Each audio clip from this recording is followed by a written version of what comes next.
Good morning, everyone. In this video, I'll talk about a magazine that I heard about. It's called Imprentis, Imprentis. It was recommended by my friend that fixes my computer. It's about college, a college education. Imprentis. All right, so here we are. Happy Wednesday. I actually don't recommend anyone to go to college now. I went because I had to interview somebody when I was in high school, and I went to the college to interview somebody. That was my homework assignment. And I met up with a religious lady with the thing on her head, Catholic nun. And she said, "What are you doing after high school?" And then I said, "I don't know, nothing." And then she said, "Well, come to this college." And so I went to that college, but I didn't even see her there. I saw her one time walking by, but I didn't talk to her anymore. She only dealt with the upperclassmen, the ones that had been there 4 years or 3, 4 years. And I didn't find anything there because the high school teachers were already aloof. They're like, "Don't bother me." And the college teachers there were like, "I don't care if you got it or didn't get it. I don't." And they were like, they had this ego thing, or about, this is a superior uh, college. If you just got by in high school, you're not going to make it here. They had this attitude. And I've seen it also in the other college I just went to 5 years ago, where the computer guy, the web design guy, he said, "If you think," when I told him that I thought the introduction to computers class was tough, he said, "Oh, if you think that was tough, then you're not going to make it in my class." And of course, I didn't have any confidence because all I could do was send an email back then.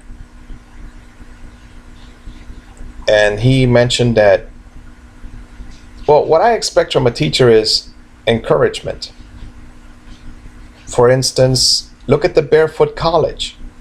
Every single one of those women that don't know how to read or write are able to fix solar panels on roofs and make cooking stoves with solar cooking stoves, and they're able to put lights into people's houses.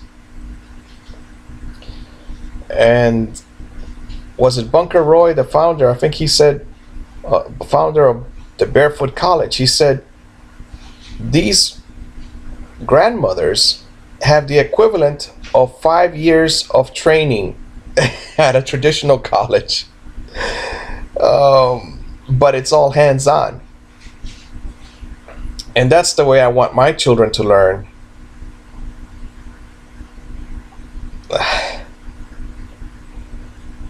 I just gotta find a way to connect the dots, particularly my mother and the spouse. They have the money. They use it for things I wouldn't use it for. Um, like right now, my mother is paying, was it $35 to go see the physical therapist?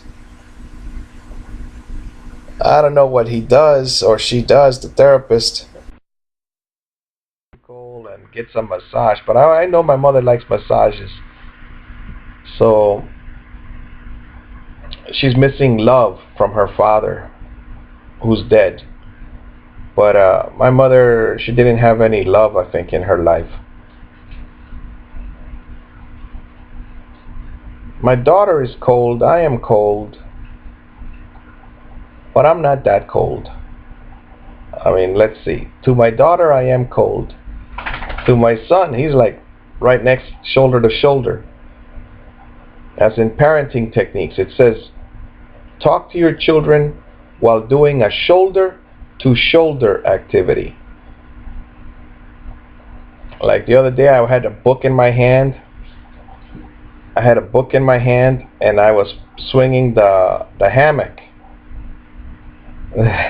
And he was sitting at it. He said, I was sitting next to him, or on a chair next to him, and I was reading the book, and he said, Daniel, please read the book, but swing the hammock at the same time. And so I had to stand up. And it's not one of my books. It's one of those,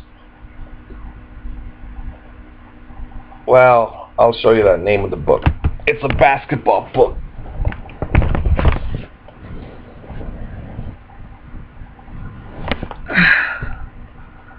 It's not one of my books. This one is called The Warriors, I think.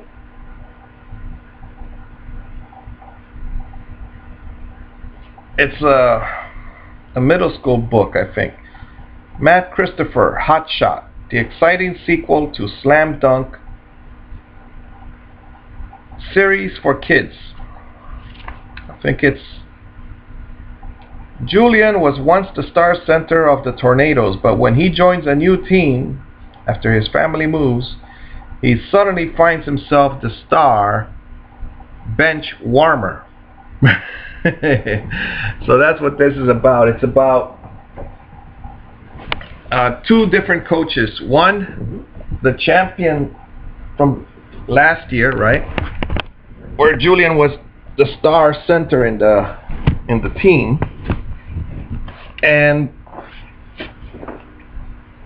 this year's new coach at a new school where he makes Julian be a bench warmer. Well, Julian is the new guy, that's why. That's one reason. Alright, so enjoy your life, be better than I am. What I recommend for you if you're 18 years old is don't go to college, but see if you can work an agreement where your parents let you live there, if it's possible. If it's not possible, then get a job at a school board as a substitute, or as a better in the cafeteria. You'll do have to work, you could burn yourself and stuff, but work in the cafeteria and then rent a room somewhere.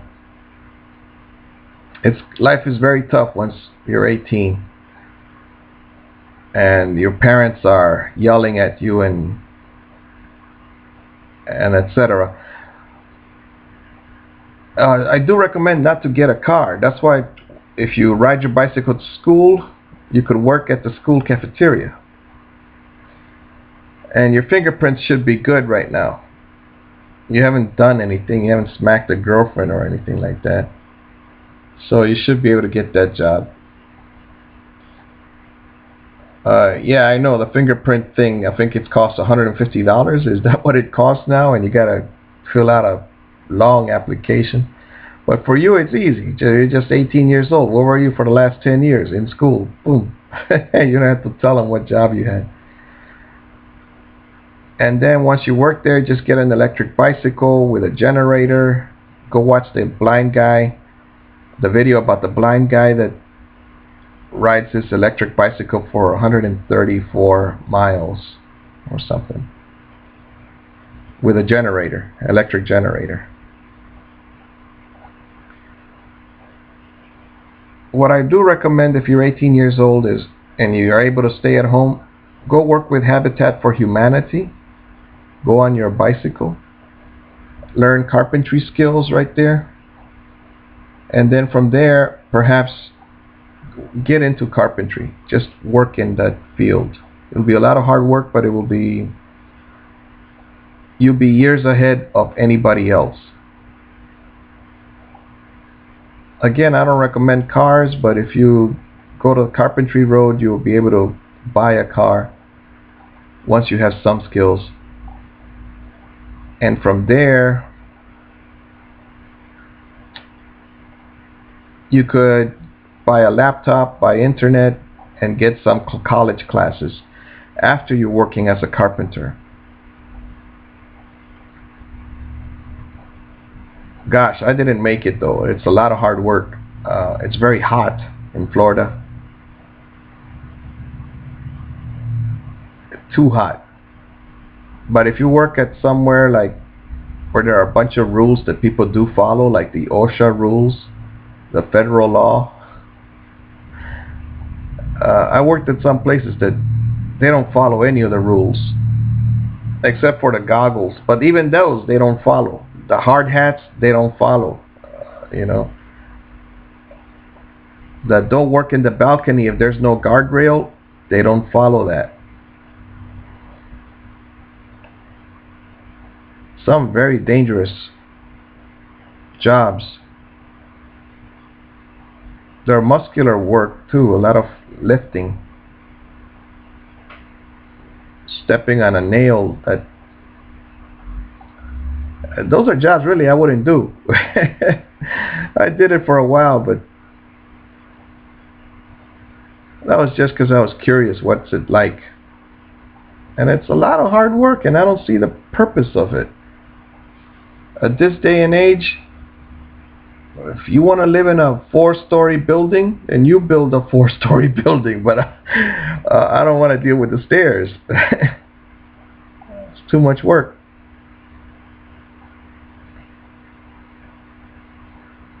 Yeah. Just carrying the extension cord up 4 flights of stairs. Ouch. The day hasn't even started. Then go back and get some water. Oh boy. I think everybody should do that kind of work for like 3 days. This way everybody says I'm not doing this.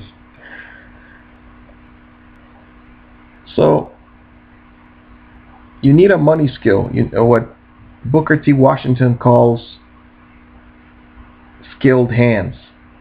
Electricity, plumbing, carpentry, mechanics, something like that. You need it. Once you get it, then you can move to another place and you can also go to college. But not before. Don't go to college straight out of high school. You'll flunk out. Only ones that don't flunk out are the super straight A students, and then they don't flunk out academically. They might flunk out socially. That like I had one straight A kid. What did he do? He went to college, and his classmate's driving a Mercedes. All right, the girl is driving a Mercedes, and she picks him up at the bus stop. So he's not going to make it over there. The social thing, it's very rough. You're not going to ask a girl out. She's got a Mercedes. I mean, you get what, $5? Oh boy. All right, take care of yourself. Be better than I am. Get money skills. Carpentry.